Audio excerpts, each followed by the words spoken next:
Second use में किसी को डाउट तो नहीं है? एक दो सवाल किए थे, थोड़ा सवाल और करते हैं हम लोग, ठीक है। चलो सेकेंड क्वेश्चन, नेक्स्ट क्वेश्चन है p इक्वल्स टू दे रखा है p naught e to the power minus alpha T square. p equals to दे रखा है p naught e to the power minus alpha T square.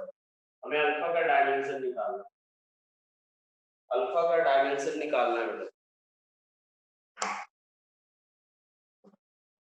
चले यार, सभी सभी का आंसर आना चाहिए बेटा, फटाफट बोलो।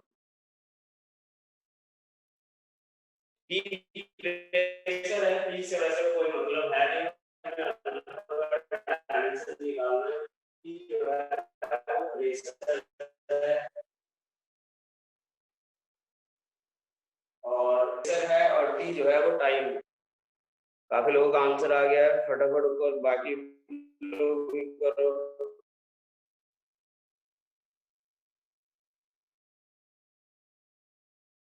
सभी का आंसर आना चाहिए।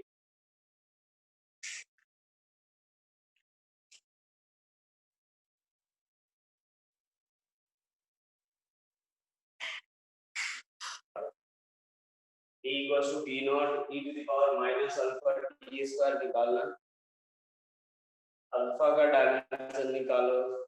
चलो यार देख लेते हैं, काफी आसान सवाल है, ठीक है। फिर एक बार देखो, मैंने ये चीज बोला था कि जो भी एक्सपोनेंशियल फंक्शन जो होंगे डायमेंशन अलग अलग कुछ ट्रिग्नोमेट्रिक लॉगरिथमिक या एक्सपोनेंस होते हैं, ठीक है। तो अगर डायमेंशन लेस होगा e टू द पावर तो रहेगा यहाँ पे, ये पूरा क्या होगा डायमेंशन लेस।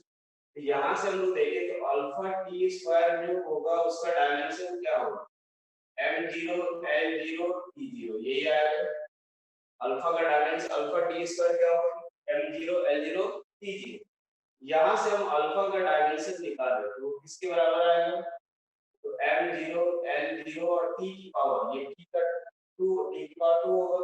यहाँ से कितना आ जाएगा m0 l0 t की पावर -2, ठीक, m0 l0 t -2। क्लियर है सभी को? किसी को कोई डाउट इसमें? किसी को कोई डाउट इसमें फटाफट बोलो।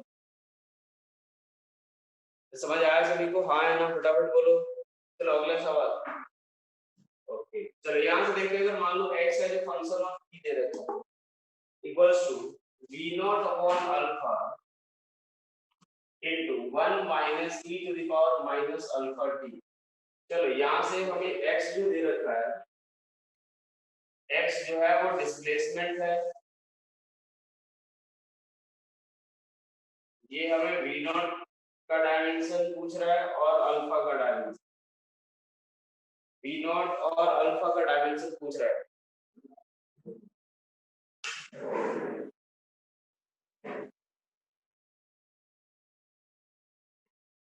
यहाँ में v0 और अल्फा का डायमेंशन पूछ रहा है, फटाफट करो।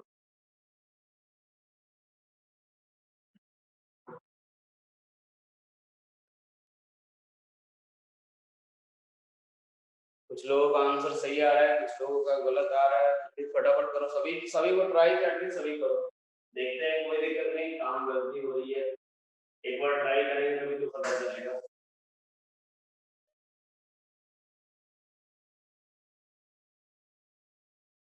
चलो देखते हैं अपने पास, यहाँ से हमें ये पूरा एक बार देखो, ये 1 माइ e टू द पावर जो ये दिया हुआ है वो क्या होगा डायमेंशनलेस, यानी अल्फा टी जो होगा वो क्या होगा डायमेंशनलेस। पिछले सवाल जैसा ही है। यहाँ से अगर देखें तो अल्फा का डायमेंशन क्या है t -1, यही आएगा। सही से लिखे तो m0 l0 t -1, यही आएगा। अब एक बात देखो, ये अल्फा टी हो गया, यहाँ से ये पूरा ये 1 कैसे कोई कांस्टेंट, ये एक डायमेंशनलेस होगा, ये पूरा भी डायमेंशनलेस, क्योंकि मैंने बताया था सेम डायमेंशन वाली फिजिकल क्वांटिटी को ही हम ऐड या सब्ट्रैक्ट कर सकते हैं, ठीक है।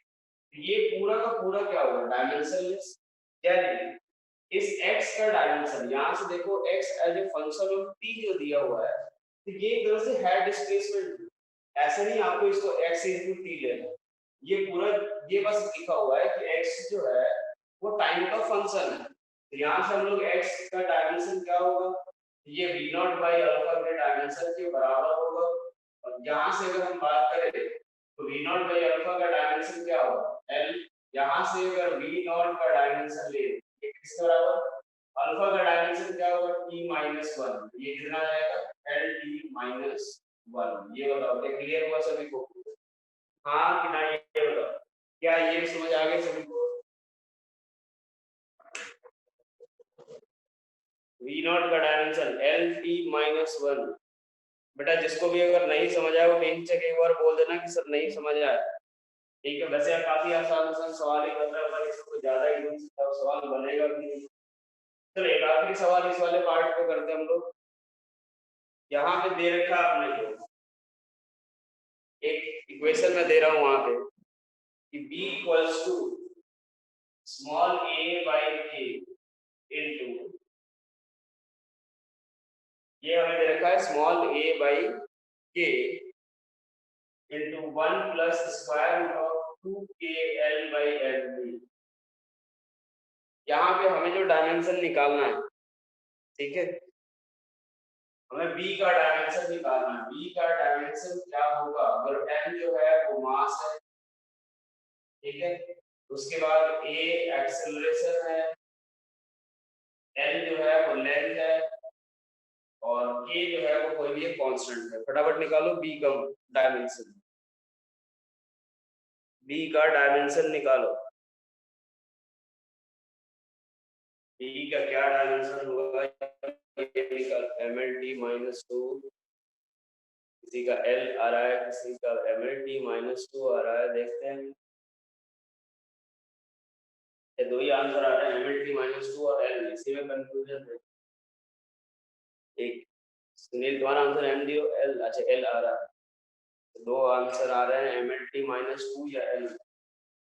बेटा सभी को रिप्लाई करना है, ऐसा नहीं कि कोई चुपचाप बैठा हुआ है बस देखे जा रहा है। देखोगे अगर चुपचाप बैठ के कुछ समझ नहीं आएगा, और मैं पहले ही बता चुका हूँ एक सवाल इस चैप्टर से पूरा जो unit and dimension and error पढ़ेंगे उससे एक सवाल आता ही आता है मिनिमम ये है।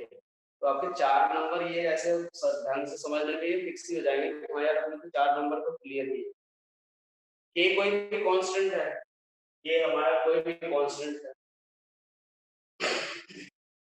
ये हमारा कोई भी कांस्टेंट है।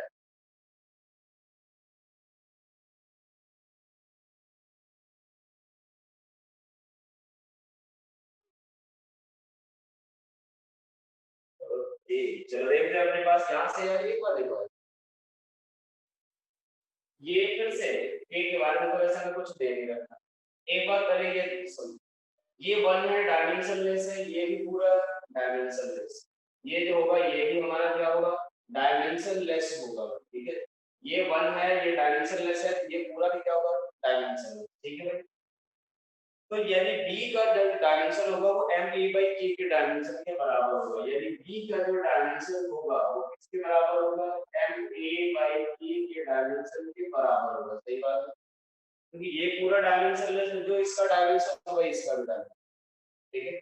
चलो अब इसके बाद जो हमें निकालना है कि m a by k का डायमेंशन, लेकिन दिक्कत ये आ रही है मास तो चलो दे रखा है, m मास है, a एक्सेलरेशन है, हमें निकालना है k का डायमेंशन। k के बारे में कुछ नहीं पता, कोई दिक्कत नहीं। यहाँ से अगर ये पूरा डायमेंशन लेस है तो वहां से हमें किसका डायमेंशन निकालना है m a by k। तो देख लो यार 2kl by m a जो होगा वो क्या होना चाहिए dimension less, m0 l0 t0 यही होगा 2kl by m a क्या होना चाहिए डायमेंशन लेस। चलो यहाँ से अगर हम लोग देखें तो k by m a का डायमेंशन क्या होगा, k by m a का डायमेंशन क्या होगा l माइनस वन, यही होगा।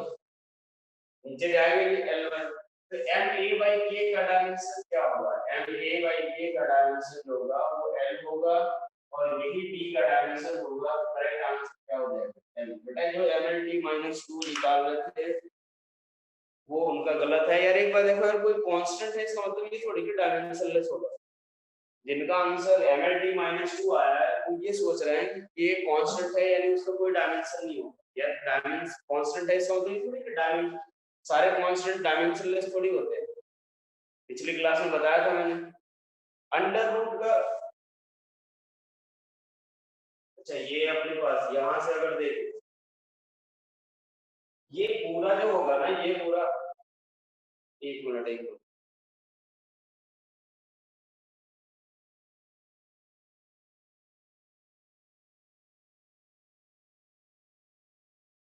नहीं एक बात देखो ना, ये पूरा होगा तो ये पूरा ही अंदर का जो पार्ट होगा वही डायमेंशनलेस होगा ना। ये जो 2KL यहाँ से ये उसे कंसिडर करने की जरूरत नहीं होगा, तो ये पूरा अंदर वाला भी डायमेंशनलेस। अगर एक बार देखो ये स्क्वायर रूट पूरा डायमेंशनलेस है, ये भी तो क्या होगा डायमेंशनलेस ही होगा अंदर वाला। ऐसा थोड़ी इसका कुछ डायमेंशन होगा और अंडर रूट वाले का डायमेंशन नहीं होगा। अगर ये अंदर वाला डायमेंशनलेस होगा तभी तो ये बाहर वाला भी डायमेंशनलेस होगा, हाँ कि ना, ये बताओ।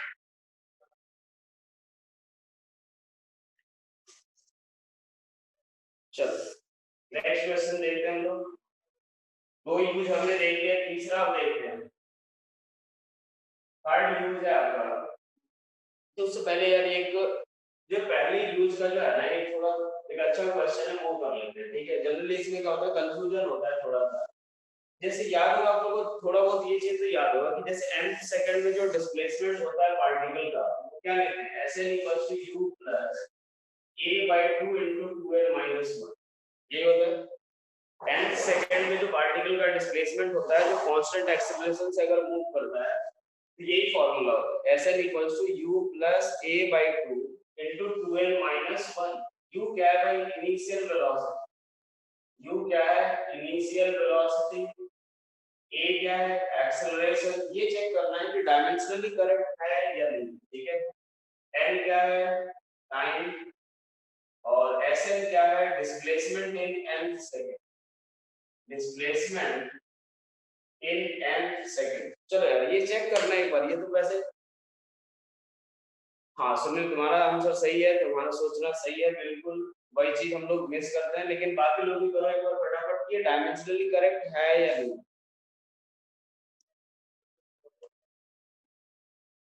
यार कोई तो यार सही आंसर दे दे यार। बेटा ये करेक्ट है, ये डायमेंशनली करेक्ट है।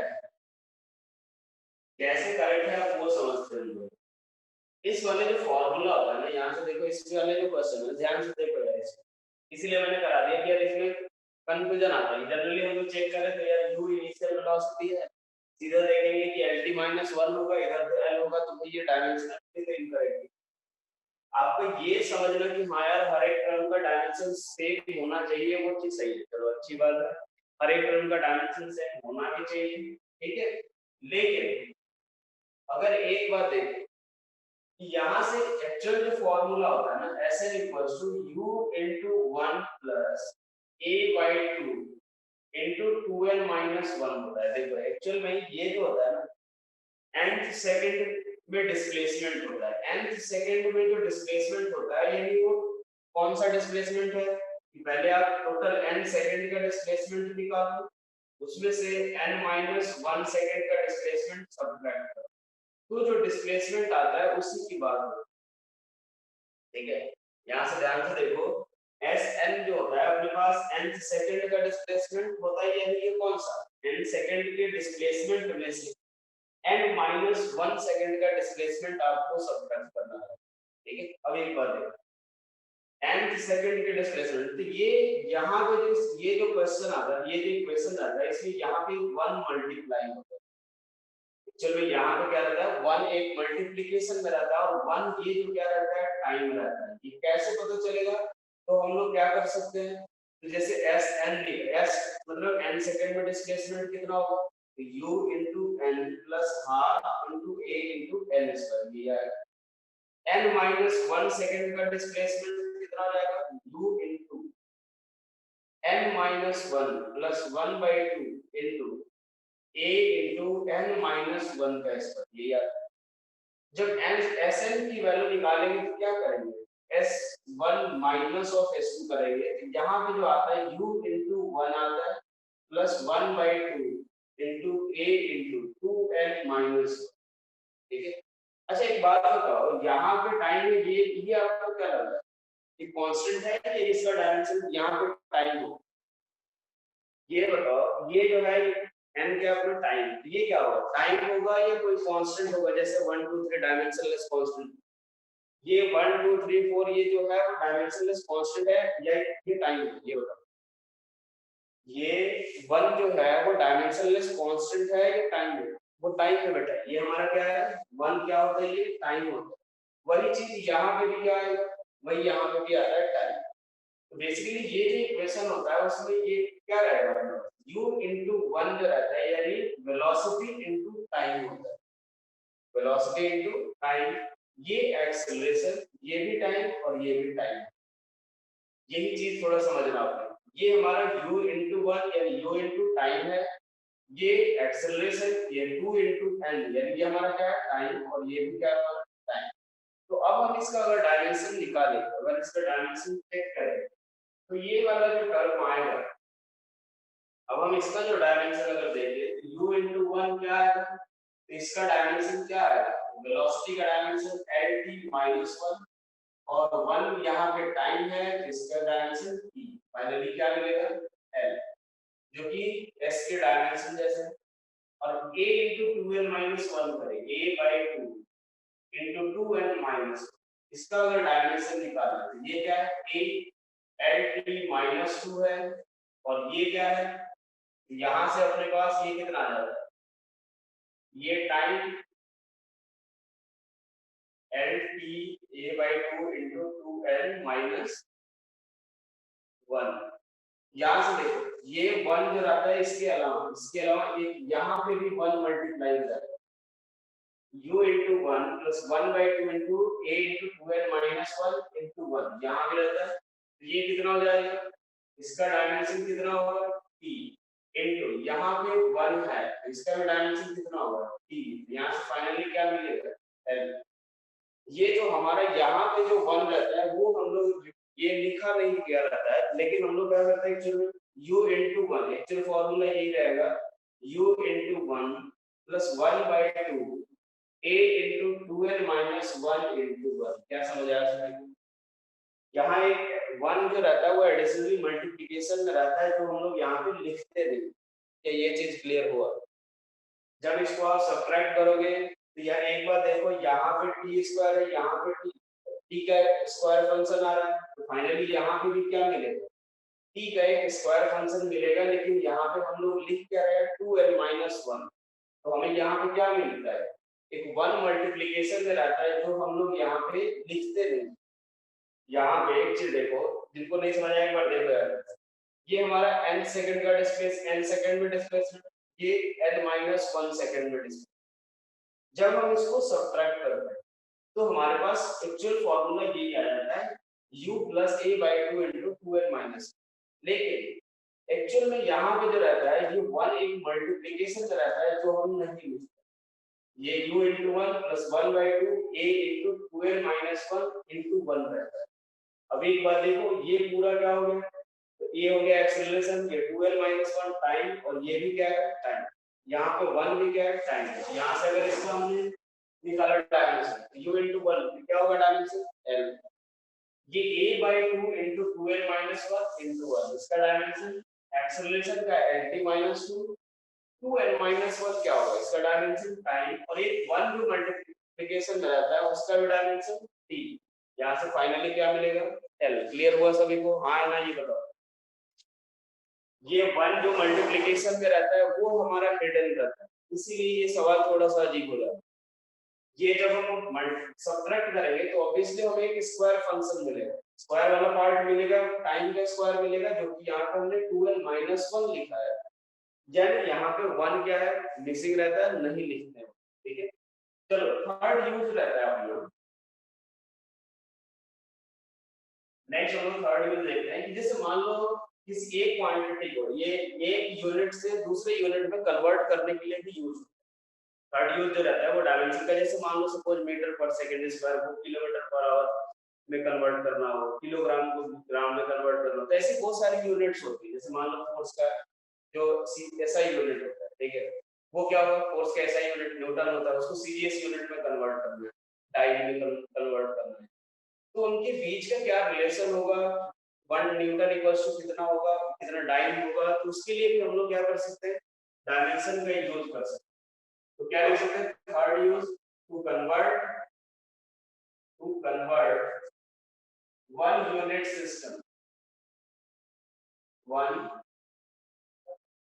Unit system to another unit system, another unit system. ठीक है, अब एक बार देखो यार इस चीज को, जैसे मान लो फोर्स का कर, जैसे प्रेशर का अगर पास्कल हो गया, 1 पास्कल को अगर सीजीएस यूनिट में कन्वर्ट करना है तो कैसे करें। मैंने ये चीज बताया था कि कोई भी क्वांटिटी को मेजर करते हैं तो दो चीजें मिलती है, न्यूमेरिकल वैल्यू और एक यूनिट। ये बताया था मैंने, हाँ कि नहीं ये बताओ फटाफट। जब भी क्वांटिटी को मेजर करते हैं तो दो चीजें मिलती है, n इनटू यूनिट, एक तो मैग्नीट्यूड मिलेगा, दूसरा यूनिट। चलिए यार यहां से अगर मान लो कि अगर हम सपोज किसी रॉड की लेंथ जो है वो अगर हम मीटर में मेजर कर रहे हैं 1 मीटर, अब इसको अगर सेंटीमीटर में मेजर करें तो वो किसके बराबर आएगा, 100 सेंटीमीटर के बराबर। यानी ये हमारा दोनों क्या होता है, बराबर, 1 मीटर इक्वल्स टू 100 सेंटीमीटर। एक चीज मैंने उस दिन में बताया था कि हम लिख सकते हैं n1 u1 equals to n2 u2। हाँ कि ना, ये लिखा था मैंने, ये n1 u1 है। सपोज आप अगर एक क्वांटिटी को जैसे लेंथ हो गया, मास हो गया, किसी एक पर्टिकुलर यूनिट में मेजर कर रहा है, ठीक है, आपको एक वैल्यू मिल गई क्या, 1 मीटर, 10 मीटर, जो भी मिला n1 into u1। अगर आप दूसरी यूनिट सिस्टम में भी मेजर करोगे तो भी क्या रहेगा, जो भी वैल्यू है, लेकिन वो दोनों का प्रोडक्ट क्या रहेगा, बराबर। इसी कॉन्सेप्ट का यूज करके हम लोग क्या करते हैं कि एक यूनिट सिस्टम से किसी भी क्वांटिटी को अगर एक यूनिट सिस्टम से दूसरे यूनिट सिस्टम में कन्वर्ट कर रहे हैं तो उसके लिए यूज किया जाता है। यानी यहाँ पे क्या होता है, मैंने बताया था कि कोई फिजिकल क्वांटिटी का जो डायमेंशन होगा वो क्या होगा, यूनिट सिस्टम पे डिपेंड नहीं करेगा। ऐसा नहीं होगा कि वेलोसिटी का डायमेंशन जो होता है वो अगर ऐसा यूनिट में lt-1 होता है तो सीजीएस यूनिट में कुछ और हो जाएगा, ऐसा नहीं होगा। ऐसा यूनिट में भी lt-1 ही रहेगा, सीजीएस में भी lt-1 ही रहेगा, एफपीएस में भी चाहे यूज कर लो lt-1 ही रहेगा। यानी हम यहाँ से क्या लिख सकते हैं, n1 into u1 का डायमेंशन, जो यूनिट हमने लिया, फर्स्ट यूनिट सिस्टम लिया, उसका dimension equals to n2 into second unit system का डायमेंशन। क्या ये चीज क्लियर हुआ, n1 into first unit system का dimension equals to n2 into second unit system का डायमेंशन। और यही से हम लोग अगर मान लो n2 की जरूरत है तो n2 इक्वल्स टू क्या हो जाएगा, एक काम करते हैं कि मान लेते हैं कोई भी एक फिजिकल क्वांटिटी ले रहे हैं जिसका जो डायमेंशन है वो क्या है, m1 l1 t1 आ रहा है और इसकी पावर a b c आ रहा है, ठीक है। कोई भी एक क्वांटिटी है जिसका डायमेंशन क्या है, तो m1 a, l1 में b और t1 में कितना है, c। यहां से हम क्या लिख सकते हैं, n1 into m1 a, l1 का डायमेंशन b और t1 का dimension c equals to n2। अब एक बार देखो ये m1 l1 t1 क्या है हमारा, कि अलग-अलग यूनिट है। जैसे मास के लिए हमने m1 यूज किया है, लेंथ के लिए l1, टाइम के लिए t1। यहाँ पे क्या होगा, अगर सेकंड यूनिट सिस्टम की बात करें तो मास के लिए सपोज m2 यूनिट यूज कर लिया, लेंथ के लिए l2 और टाइम के लिए t2। ये बताओ कि जो डायमेंशन होगा a b c इसमें सेम होगा या अलग होगा, ये बताओ। अगर तो दूसरा यूनिट सिस्टम ले रहे हैं उसमें a b c होगा या अलग होगा, सेम या अलग, सेम ही होगा, बिल्कुल सर सेम ही होगा, क्योंकि डायमेंशन तो यूनिट सिस्टम पे डिपेंड नहीं करेगा, ठीक है। ये हमारा क्या होगा, यहाँ से रिलेशन आएगा, n2 निकालना रहेगा, n2 इक्वल्स टू क्या करेंगे, n1 into m1 by m2 का dimension a, l1 by l2 का डायमेंशन b और c1 sorry t1 upon t2 का डायमेंशन t1 upon t2 का डायमेंशन c, ठीक है। ये रिलेशन का यूज करके हम लोग क्या करेंगे, कोई भी एक यूनिट सिस्टम से दूसरे यूनिट सिस्टम में कन्वर्ट करेंगे। ध्यान से देख लो, इस एक्सप्रेशन को हम लोग आगे यूज करने वाले हैं। कुछ नहीं करना है, जो जिस भी यूनिट सिस्टम में दिया हो उसकी वैल्यू लिखो, जो भी यूनिट सिस्टम है m1 m2 l1 l2 t1 t2 उसका डायमेंशन लिखो a b c, वहां से लिख देगा, ठीक है। चलो एक सबसे सिंपल क्वेश्चन करते हैं हम लोग कि मान लो 1 न्यूटन को हमें कन्वर्ट किस में करना है, डाइन में, ठीक है। कन्वर्ट, पहला question, convert 1 newton into dyne, ठीक है, इनटू डाइन। 1 न्यूटन को हमें किस में 1 न्यूटन को किस में कन्वर्ट करना है, डाइन में कन्वर्ट करना है। चलो शुरू करते हैं। अपने पास यहाँ से m1 m2 l1 l2 ये सब पहले निकालना पड़ेगा कि m1 की वैल्यू क्या होगी। तो उसके लिए हमें ये चीज पता है यार, ये 1 न्यूटन किसका यूनिट होता है, फोर्स का। किसका होता है, फोर्स का। फोर्स का होता है तो फोर्स का डायमेंशन क्या होगा, mlt-2। हाँ कि ना, फोर्स का डायमेंशन क्या होगा, mlt-2। तो यहां से अगर देखें तो 1 न्यूटन कौन सा होता है, एसआई यूनिट सिस्टम। डाइन कौन सा होता है, सीजीएस यूनिट सिस्टम। ठीक है भाई। तो यहां से अगर देखें तो मास की जगह m1 की जगह क्या होगा, 10⁵ वो दिक्कत है। m1 की जगह क्या होगा, kg। l1 की जगह यहाँ से 1 kg, ये कितना होगा 1 मीटर, और t1 की जगह 1 सेकंड। यहाँ से m2 की जगह 1 ग्राम, l2 की जगह 1 सेंटीमीटर, और t2 की जगह 1 सेकंड। ठीक है भाई। यहाँ से अगर a b c की वैल्यू देखें, इस मास में डायमेंशन a, इसमें b और इसमें c। a की वैल्यू 1, b में 1 और c में -2 मानते हैं। बस कुछ नहीं करना अपने को। n2 इक्वल्स टू क्या होता है, n1। n1 की वैल्यू कितनी है, 1 न्यूटन के बराबर, ये दे रखा है 1। यहाँ से क्या होगा, हमने क्या लिखा था, m1 upon m2 1 kg upon 1 ग्राम, और इसकी पावर 1। L1 अपॉन यानी 1 मीटर अपॉन 1 सेंटीमीटर, इसकी पावर कितना आ जाएगा 1। और ये 1 सेकेंड अपॉन 1 सेकेंड, और इसकी पावर कितनी हो जाएगी -2। अब इसके बाद आपका काम क्या रहेगा, किसी एक में कन्वर्ट करो, चाहे केजी को ग्राम में करो या ग्राम को केजी में कन्वर्ट कर दो। तो ये देखो, केजी को किस में 10⁻³ ग्राम, मान लो केजी को ग्राम में कन्वर्ट कर दो, किसी को किसी में कन्वर्ट कर सकते हो। बस ये है कि दोनों सेम हो जाने चाहिए। तो वो अपॉन कितना आ जाएगा 1 ग्राम, और ये कितना 10⁻² सेंटीमीटर अपॉन 1 सेंटीमीटर, और ये कितना हो जाएगा 1 सेकंड अपॉन 1 सेकंड, तो कैंसिल आउट हो जाएगा। लो ये कितना हो जाएगा, ये सब कट कट करके कितना आएगा 10⁵, यानी n2 की वैल्यू 10⁵ आया, यानी 1 newton equals to 10⁵ dyne. 1 newton equals to कितना आएगा 10⁵ डाइन। क्या ये चीज समझ आया सभी को, हाँ कि ना, ये बताओ। 1 न्यूटन इक्वल्स टू 10⁵ डाइन, ये क्लियर हो गया सभी को। चलो फिर एक सवाल एक मैं दे रहा हूं यहाँ पे। अगला क्वेश्चन है यार, जी की वैल्यू याद तो है सभी को, यूनिवर्सल ग्रेविटेशनल कांस्टेंट 6.67 into 10⁻⁻11 कितना होता है, न्यूटन मीटर स्क्वायर। इसकी जो यूनिट होती है वो कितनी होती है, न्यूटन मीटर स्क्वायर पर केजी स्क्वायर, यही होता है। इसको कन्वर्ट करना है सीजीएस यूनिट सिस्टम में। सीजीएस यूनिट सिस्टम में कन्वर्ट करो, कितनी वैल्यू आएगी। थोड़ा सा अब ये यार एक्चुअल में एनर्जी वाला इसीलिए नहीं दिया, काफी लोगों को याद ही होता है वैल्यू, तो वो ट्राई नहीं करेंगे, फटाफट बोल देंगे 10⁻⁷ ये चीज। ये इसको कन्वर्ट करेगा। ये वैल्यू होती है यूनिवर्सल ग्रेविटेशनल कांस्टेंट की वैल्यू होती है। ऐसा यूनिट सिस्टम में हमें सीजीएस यूनिट में कन्वर्ट करना है।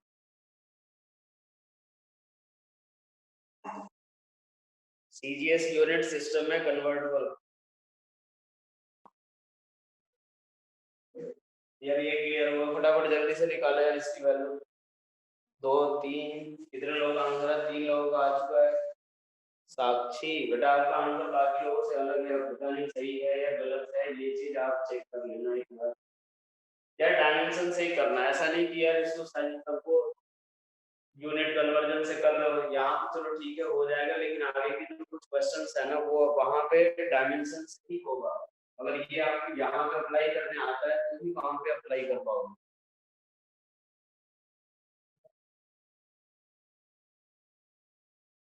भाई एक सवाल और आसान करेंगे, फिर एक थोड़ा सा डिफिकल्ट टाइप करेंगे, देखिए फटाफट।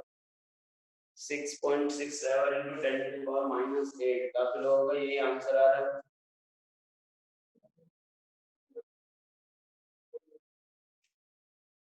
चलो यार अब देख लेते हैं अपने पास, यहाँ से कुछ नहीं करना। सबसे पहले तो यार n1 की वैल्यू देखो, n1 कितना है 6.67 into 10⁻⁻11। ठीक है यार, इसका डायमेंशन एक बार पहले निकालने की जरूरत है। ठीक है, तो यहाँ से देखो ये न्यूटन है, तो इसका डायमेंशन जो जी का जो डायमेंशन होगा वो किसके बराबर होगा, M L T minus two, newton की जगह पे एल टू और ये कितना एम टू, यही आएगा।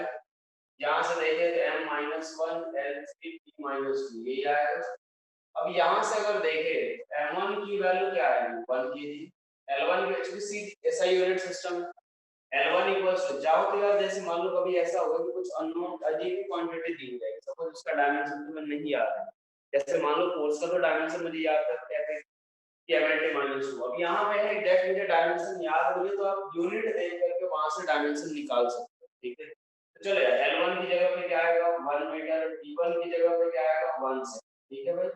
उसके बाद अगर सीरीज में कन्वर्ट करना तो m2 की वैल्यू कितनी 1 ग्राम, L2 की वैल्यू 1 सेंटीमीटर और T2 की वैल्यू 1 सेंटीमीटर, यही है। इसके बाद अगर हम बात करें तो ए बी सी की अगर वैल्यू देखें तो a equals to -1, b equals to 3 और c इक्वल्स टू -2। क्या समझ आया सभी को, हाँ मैं ये बताओ। अब इसके बाद देखो क्या करना अपने को, तो n2 की वैल्यू निकालनी है, n2 इक्वल्स टू कितना आएगा, तो n1 अभी बड़ी वैल्यू ऐसा ये लिख देते हैं 6.67 × 10⁻11, ठीक है।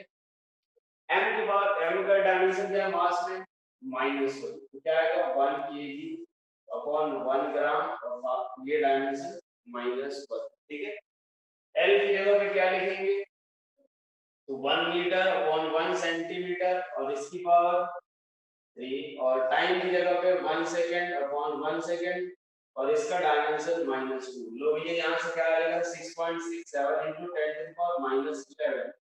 इसके बाद मैंने क्या बोला कि किसी एक में कन्वर्ट कर दो, लो ये किसी एक में कन्वर्ट कर दो 10⁻3 ग्राम अपॉन 1 ग्राम, ये -1, ये कितना हो गया 10⁻2 सेंटीमीटर अपॉन 1 सेंटीमीटर और ये तो कट ही जाएगा, तो क्या बचेगा 6.67 into 10⁻⁻11, ये कितना आएगा 10⁻⁻3, 10⁻⁻3 आएगा और ये कितना आएगा, ये 10⁻6, 10⁻6 फाइनली क्या आएगा 6.67 into 10⁻⁻8। क्या क्लियर हुआ सभी को बेटा, ये क्लियर हो गया सभी को, हाँ ना फटाफट बोलो। चलो एक और सवाल जल्दी सब, ये सवाल फटाफट करना होगा। ये सवाल यंग्स मॉडुलस जो दे रखा है वो दे रखा है सपोज 1.9 into 10⁻³ न्यूटन पर मीटर स्क्वायर मान लो, चलो इसको सीरीज यूनिट में कन्वर्ट करो, सीरीज यूनिट सिस्टम में कन्वर्ट करना है। यंग्स मॉडुलस दे रखा है 1.9 into 10⁻³ फटाफट ये ट्राई करो। उसके बाद अगला सवाल, अगला सवाल थोड़ा सा हट के रहेगा इससे, चलो यहाँ से देख लेते हैं एक बार। न्यूटन पर मीटर स्क्वायर है, n1 की वैल्यू कितनी हो गई अपने पास, n1 कितना हो गया 1.9 into 10⁻3, ठीक है भाई। अगर डायमेंशन निकाले तो ये कितना आएगा, यहाँ से mlt -2 l2 यही आएगा, फाइनली कितना होगा ml-1 t-2 यही बचेगा। चलो यार यहाँ से क्या लिखेंगे, m1 की जगह 1 के, L1 की जगह 1 मीटर, T1 की जगह 1 सेकेंड, यहाँ से m2 की जगह 1 ग्राम, L2 की जगह 1 सेंटीमीटर और T2 की जगह पे 1 सेकेंड, ठीक है। A B C की वैल्यू पता है 1 -1 -2, यानी ये B और C की वैल्यू होगी, B equals to -1, C equals to -2। यार एक बार देखो सर, सभी का आंसर सेम ही है, क्या भरोसा कर सकते हैं क्या कि सभी का आंसर सही होगा, सभी का आंसर सेम ही आया, क्या भरोसा कर ले कि हाँ सही है।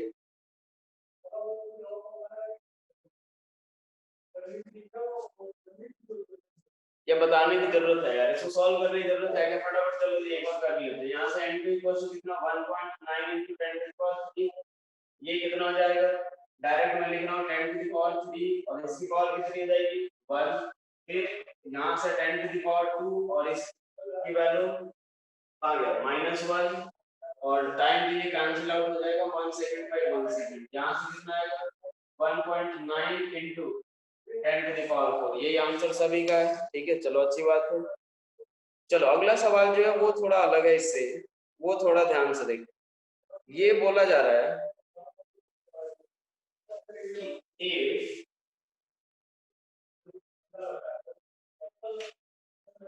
यहाँ से देखो ये क्वेश्चन इस तरीके का देखो कि 1 यूनिट ऑफ टाइम जो है 1 यूनिट ऑफ टाइम जो है वो 5 सेकंड ले लिया जाए।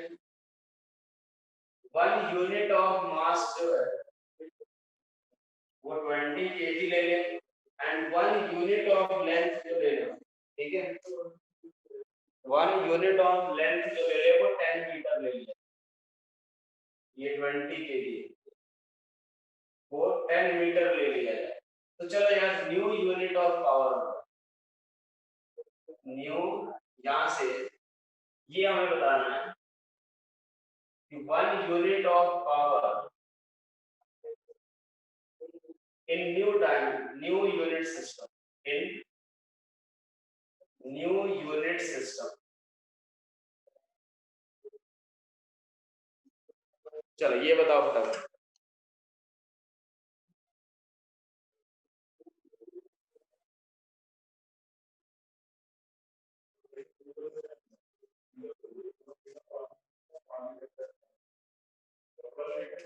क्या ये सवाल समझ आया सभी को पहले, हाँ कि ना, ये बताओ।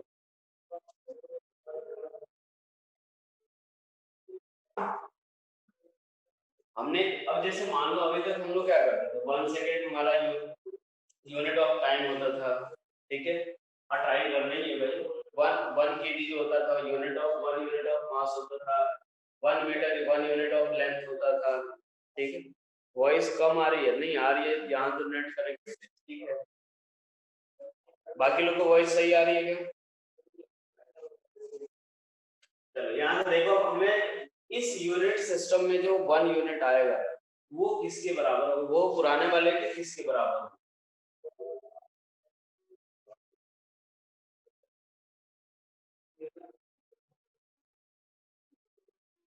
ये बताओ हमारा 1 यूनिट ऑफ दिस वन, ये हमारा n1 होगा या n2 होगा? n1 होगा या n2 होगा? 5/8।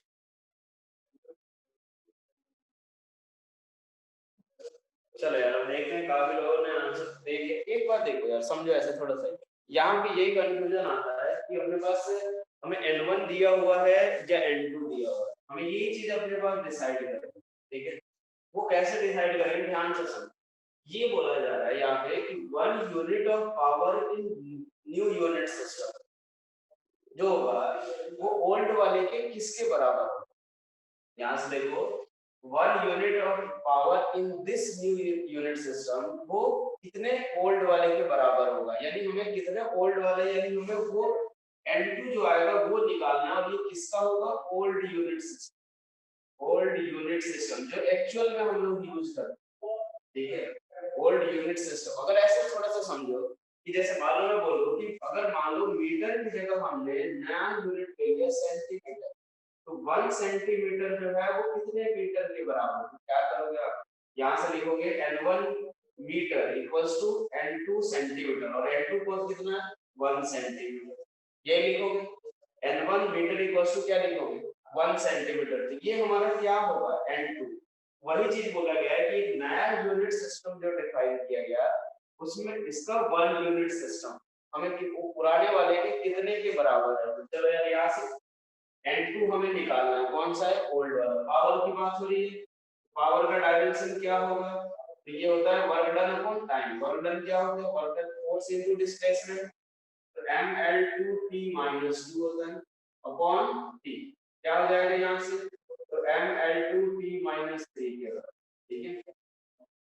यहाँ पे भी केजी मीटर पर ये सेकंड यही सब लिया गया, ठीक है, लेकिन वहां पे वैल्यू अलग अलग है। यहाँ से अगर हम बात करें तो m1 हमारा कौन सा होगा, ये हमें m2 निकालना है, m1 कौन सा होगा, ये वाला, m1 कितना हो जाएगा 20 kg, L1 क्या हो जाएगा 10 मीटर, और T1 क्या हो जाएगा 5 सेकंड, ठीक है। यहाँ से m1 की बात करें, सॉरी m2 की बात करें, वो कितना हो जाएगा 1 kg, L2 कितना 1 मीटर, और T1 कितना हो जाएगा 1 सेकंड। क्या ये चीज क्लियर आ रही है वहां की ना, ये बताओ कि ये समझ आया कि हमें n1 निकालना है, ये अपने पास कि m1 n1 T1 कौन सा होगा, ये चीज डिसाइड करने में किसी को कोई दिक्कत? ये चीज डिसाइड करने में किसी को कोई दिक्कत हाँ है ना, ये बताओ। मैं ही बोल रहा हूँ, जैसे देखो हमें ये नया यूनिट सिस्टम हमने डिफाइन किया, ठीक है।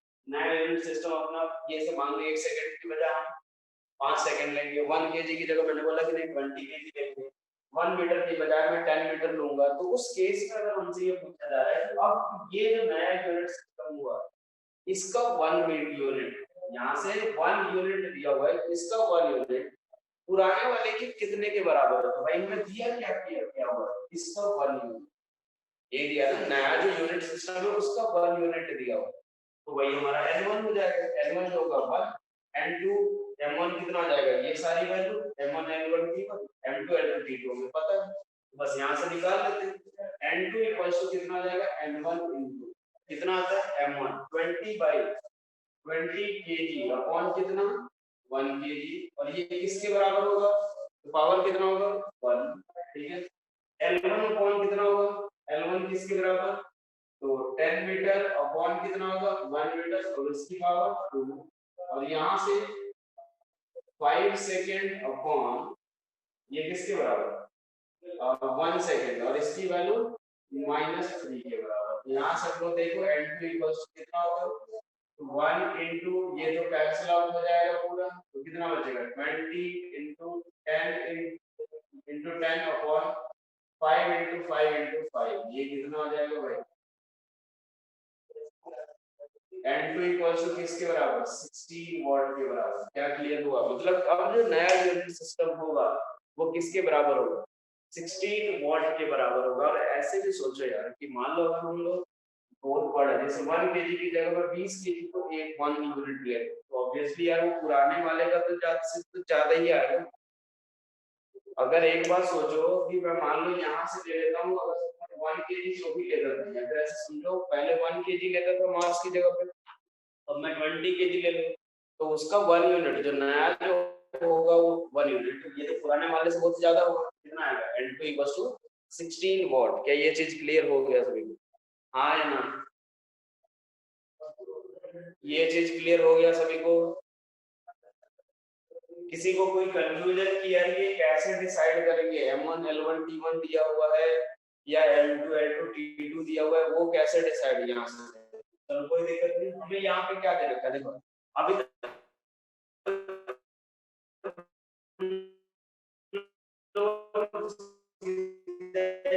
तरह से यूनिट का कन्वर्जन। अब हमें क्या दे रखा है कि मान, ठीक है बेटा ऑडियो नहीं आ रही क्या, ऑडियो आ रही है क्या?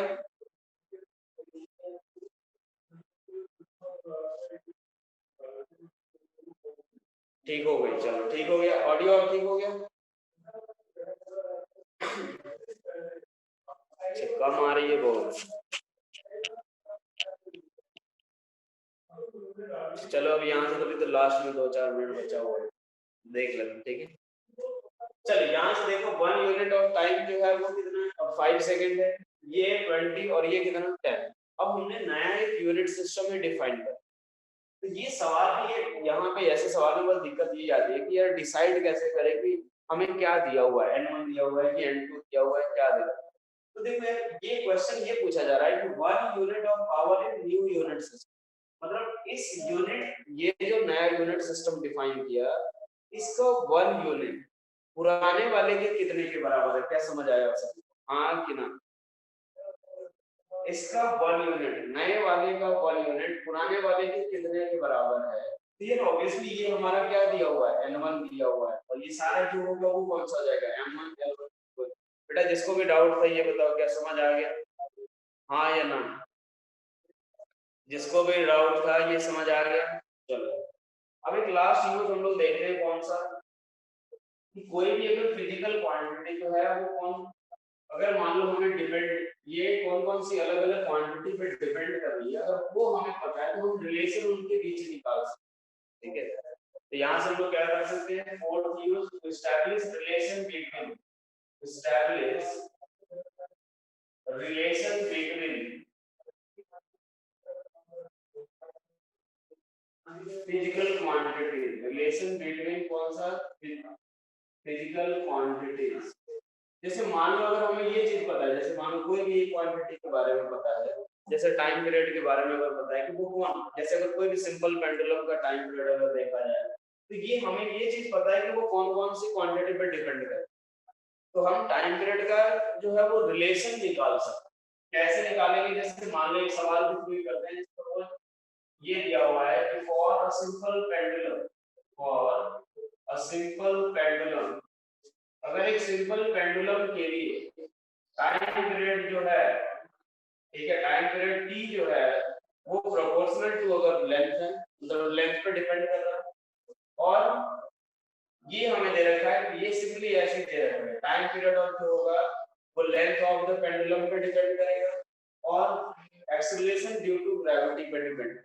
मान लो सिंपल एक दे दिया गया कि जो सिंपल पेंडुलम की जो टाइम पीरियड है वो किस बात पे डिपेंड कर रहा है, length of the pendulum and ये एक्सीलरेशन ड्यू टू ग्रेविटी, तो हमें इनके बीच का रिलेशन निकालना है। चलो भाई कोई दिक्कत नहीं, कैसे सॉल्व करेंगे, मान लेते हैं कि टाइम पीरियड टी जो है वो प्रोपोर्शनल टू किसके एल, और एल जो है उसकी पावर कितनी आ रही है ए, और प्रोपोर्शनल है जी और उसकी पावर कितनी है टी।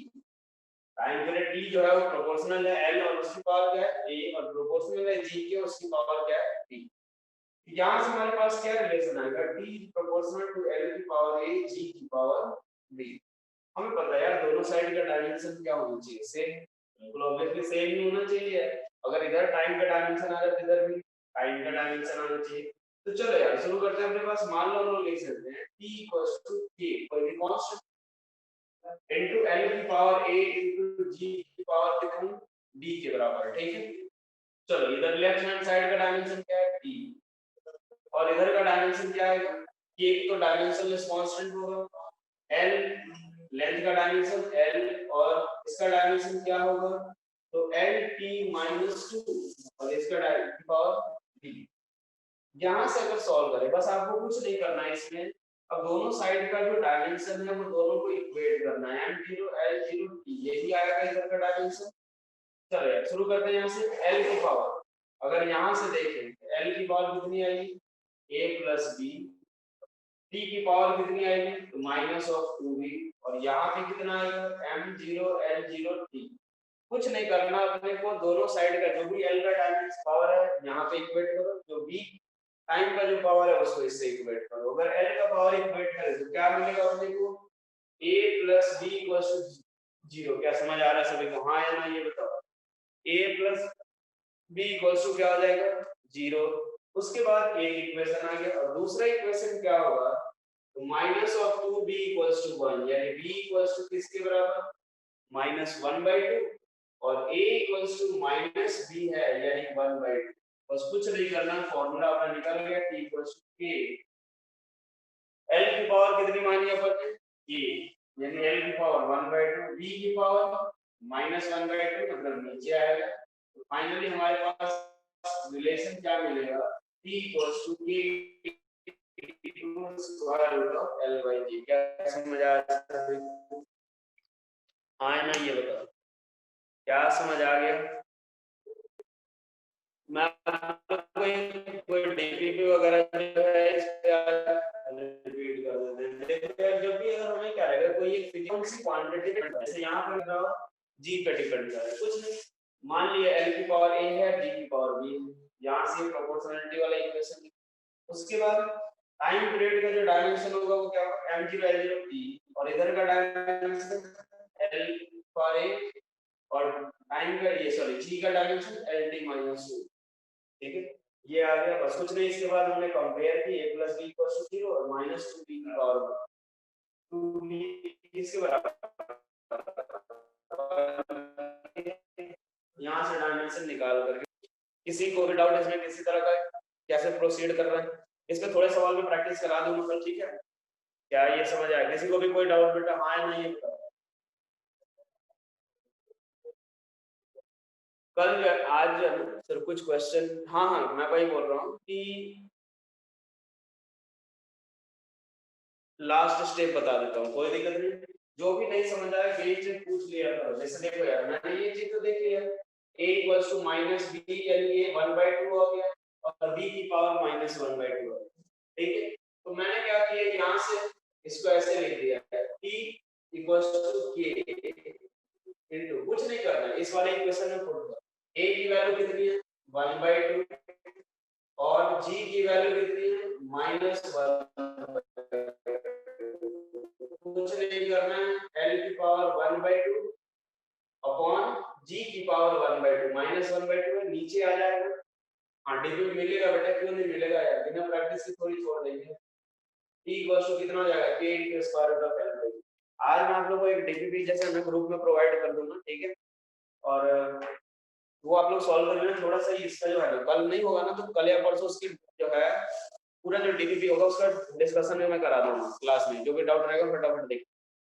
ये जो पार्ट है ना, थोड़ा सा इसका प्रैक्टिस कर लेंगे हम लोग, इसके अलावा उसके बाद आगे बढ़ेंगे, ठीक है। थोड़े अलग अलग टाइप के क्वेश्चन आते हैं इसमें भी, एक तो डायरेक्ट डेरिवेशन वाला है, दूसरा थोड़ा इसमें भी अलग अलग तरह का आएगा, वो भी कर लेंगे, ठीक है। चलो तो फिर मैं क्लास एंड कर रहा हूँ, ठीक है।